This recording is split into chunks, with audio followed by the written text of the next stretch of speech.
τίποτα. Θα σκεφτεί βολή, έχει φύγει ο πύραυλος. Είναι λοιπόν πολλά κρυμμένα μέσα στην ιστορία της ελληνικής αλήθειας. Ας πούμε τώρα για τον Τροικό Πόλεμο, μια πιθανή κωδικοποιημένη αλλά πολύ ιστορική αιτία δεν είναι τα οικονομίστικα που μας βάζουν οι διάφοροι ληστές ιστορικοί που πάνε να μας τα πούν.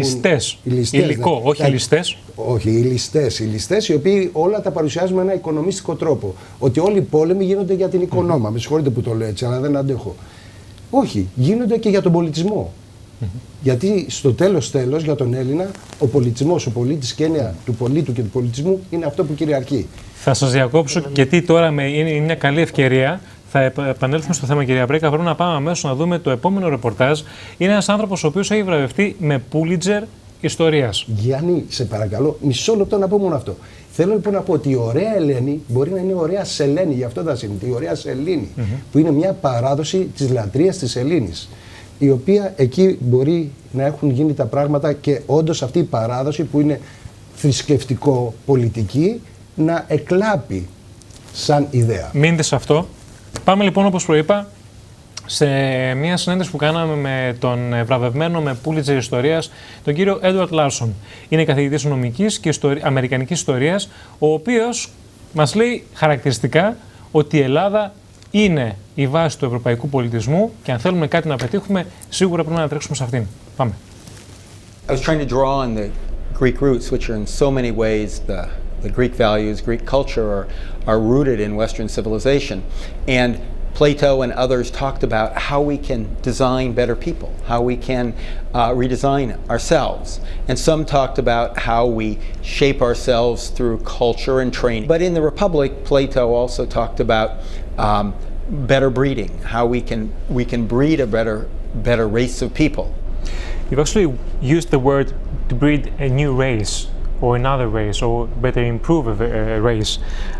Is this actually part of improving the humanity, if you like, as it is right now, as it stands right now, because you see that people are actually treating others in a very bad manner. They're thinking about money, they're thinking about physical items only and nothing else. And we're currently undergoing a very crucial international crisis. Does this breeding of a new race come under this umbrella? Now we see laid on top of it this other drive that's happening. This drive, as you talk about, of greed, of money, and you wonder how these two are going to play out, because one is really a very noble, though mixed in effect, but noble dream, and the other one, if it gets used by those purposes, I mean, who will have the money? Who will end up having the resources to use these? We already know the rich are using education, are using better schools, are using better opportunity to enhance themselves through the environment. Now, can they also have the handle on the genetic enhancement, and what will it end up being? Will it end up creating a split population? What a comedy meant for Greeks, the ancient Greeks, philosophers and writers and humanists and poets were so great in looking at that balance. Well, that's a balance we face every day in our lives, and and you posited the question just well. How will it be used? Will it be used for our good or for our bad?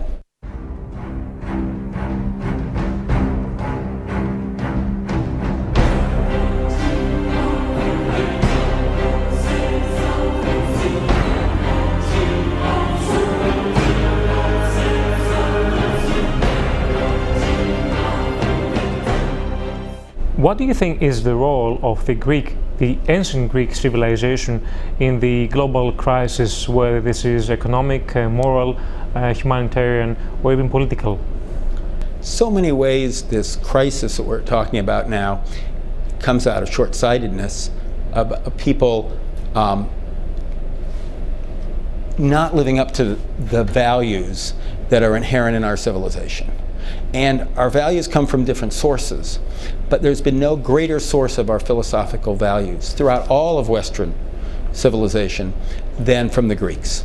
The Greek thinkers, whether they were the playwrights, or the poets, if you go back all the way to the but then you carry it forward to the philosophers, the various philosophers. They in so many ways provided a rooting and a foundation of values. And if we consider those, then we are balanced. If we toss those aside for immediate gain or short-term gain, we end up becoming unbalanced. So many of them went back to Greek ideas. You could, whether you were at Philadelphia at the Constitutional Convention, or if you were reading the writings of people like the founders of America, like Thomas Jefferson and James Madison and those others, they looked to the Greek values. They would quote the various Greek political philosophers, like Aristotle or Plato, the economic philosophers, looking back on the economic foundations, and it was those sort of foundational ideas that gave them the balance, the perspective to create what succeeded, or at least succeeded for 200 years in the United States. Now, it's always being challenged. Just as you're facing challenges here in the EU, we're facing challenges in the United States. Partly because did the balance those original founders create in the balanced government, a balance that was written on Greek roots, is it now being unbalanced because of partisanship, because of extremism, that it becomes so that this Constitution that Americans wrote can't hold? But to the extent it has held, it's because they built on the Greek values and Greek ideals. So I think one of the reasons why Europe was so interested in having Greece part of the European Union was because they looked back that the whole root of European and Western civilization in so many ways grows out of Greece.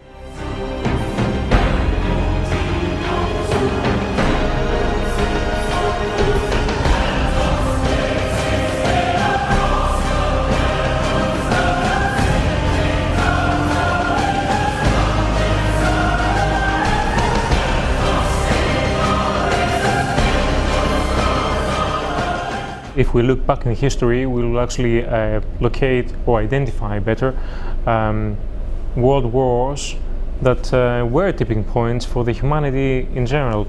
So could that be a turning point for the crisis as it is right now? Well, there have been times when sometimes there have been wars, but more often, as you were mentioning earlier, often it's more an economic or a cultural collapse. Wars, you know what, World War I was a tremendously profound changing for Europe. Much more so, actually, than the Second World War. We're facing unique challenges, but we face unique challenges at any time. In some ways, you can see some bits of stability in the United States coming back, but you know, it depends on how you look at it. If we can go back to the cultural roots that worked, and many of those roots come out of Greek philosophy, we can regain balance. It doesn't mean we will, but it means we can look toward those values and those truths, and that's why Athens is such a critical place. How do you think Greek culture could actually affect the global situation and probably improve it? Is there such a way? I think it's partly goes back to looking and being aware of the humanist values that are rooted in Greek culture. Think of early America, early United States, living off there on what was the edge of the known world.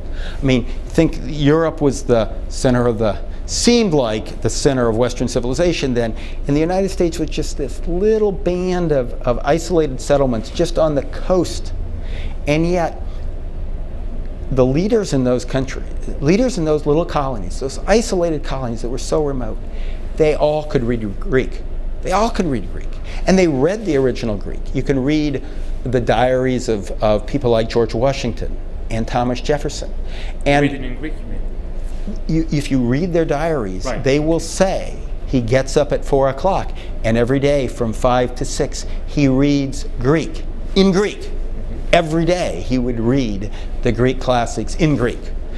John Adams would do the same thing. George Washington, they would read the Greek the Greek philosophers, the Greek comedies, they would change with their moods of what they'd read, but it would be a daily effect. I think when you do that, when you dwell on these thinkers and these people, you imbibe their values and their understanding. And that's what they brought clear on the edge of civilization. If you went 20 miles, 30 kilometers further west, you'd be in wilderness. You would have Native Americans, you'd have bears. I mean, it was total wilderness. And yet he was living there, built a home on a Greek design. Every one of the founders of America were the same way. They knew the Greek, they looked at the values, they brought those values into what they were creating.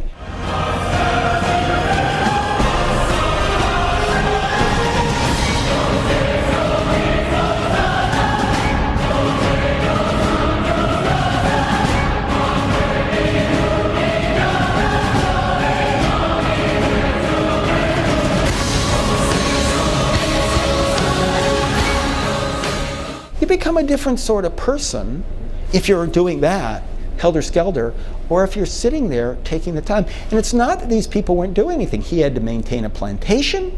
He had to have all these workers out there. He also had a law practice. He then became governor. He became president. He still maintained this balance. Now, how did people do it? Were they smarter than us? I don't think so. Were they more focused? And where did they get the balance? So I think in that sense, Greeks' ideas, ancient Greek ideas, were flowing into the formation of the United States. You see that when you look at so many of the people who founded Western Europe. Same way, they knew the Greeks, they studied the Greeks. Do you think that the values that are actually based on the Greek civilization and culture could be applied in today's world and make this difference? People haven't changed. People have more technology now.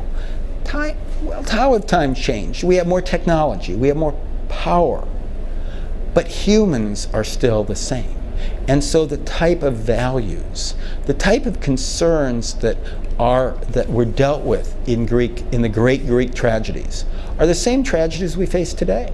And if we think about how they dealt with them, you deal with them with honor, you deal with them with loyalty, you deal with them with a sense of commitment, of higher values rather than short-term gains. That's what the Greeks found out, worked. That's on which they built a civilization that lasts a long time. I would just like to ask you to send a message to all the Greek people that are going through these really hard times. And what would you advise them to do? We are all facing difficult times. And Greece in particular, from what I've known, is facing a time of tremendous stress and tremendous challenge. And it needs to be true to itself and not just be imposed on from the outside, but it needs to pull together. Every time of crisis can be a time of growth, can be a time of development, but it can also be a time of collapse. And there are countries and times where you end up into a collapse, and everyone ultimately is worse off for that. But if people can pull on the sources but retain the core values of what Greece is about and use that to strengthen all of Europe, it can be a time of transformation, of going forward. The solution has to come from within. It can't be imposed without. Αυτά λοιπόν είναι τα λόγια ενός ανθρώπου ο οποίος μας ήρθε από την Αμερική, βραβευμένος με Pulitzer ιστορίας. Ένας άνθρωπος ο οποίος δίνει ιδιαίτερη βαρύτητα στις ελληνικές αξίες και τα ιδεώδη και λέει πρακτικά ότι αν κανείς τα ακολουθήσει, τότε σίγουρα μπορεί να γίνει ένας διαφορετικός άνθρωπος και μάλιστα πολύ καλύτερος. Θα συζητήσουμε επί του θέματος αυτού και θα ακούσουμε και άλλες απόψεις ξένων, οι οποίοι μάλιστα προέρχονται από τη Γερμανία και την Αυστρία, δύο περιοχές οι οποίες αυτή την περίοδο μας έχουν δημιουργήσει κάποια μικρά προβληματάκια. Αμέσως μετά τις διαφημίσεις.